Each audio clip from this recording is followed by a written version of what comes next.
بسم الله الرحمن الرحيم.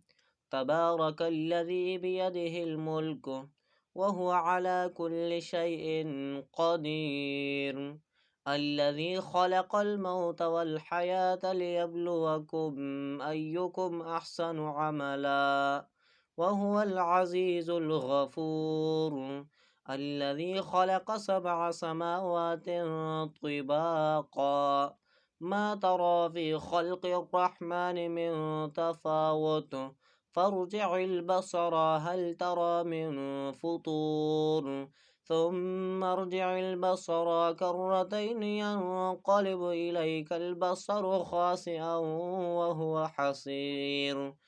ولقد زينا السماء الدنيا بمصابيح وجعلناها رجوما للشياطين وأعتدنا لهم عذاب السعير. وللذين كفروا بربهم عذاب جهنم وبئس المصير. إذا ألقوا فيها سمعوا لها شهيقا وهي تفور، تكاد تميز من الغيظ، كلما ألقي فيها فوج سألهم خزنتها ألم يأتكم نذير، قالوا بلى قد جاءنا نذير، فكذبنا وقلنا ما نزل الله من شيء إن أنتم إلا في ضلال كبير.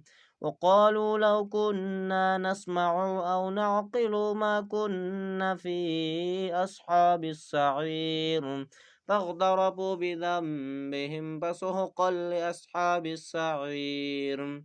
إن الذين يخشون ربهم بالغيب لهم مغفرة وأجر كبير. وأسروا قولكم أو اجهروا به إنه عليم بذات الصدور. ألا يعلم من خلق وهو اللطيف الخبير. هو الذي جعل لكم الأرض ذلولا فامشوا في مناكبها وكلوا من رزقه وإليه النشور.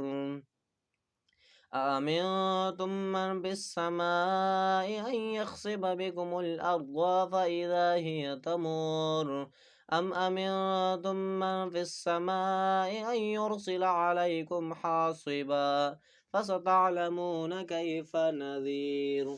ولقد كذب الذين من قبلهم فكيف كان نكير. أولم يروا إلى الطير فوقهم صافات ويقبضن ما يمسكهن إلا الرحمن إنه بكل شيء بصير.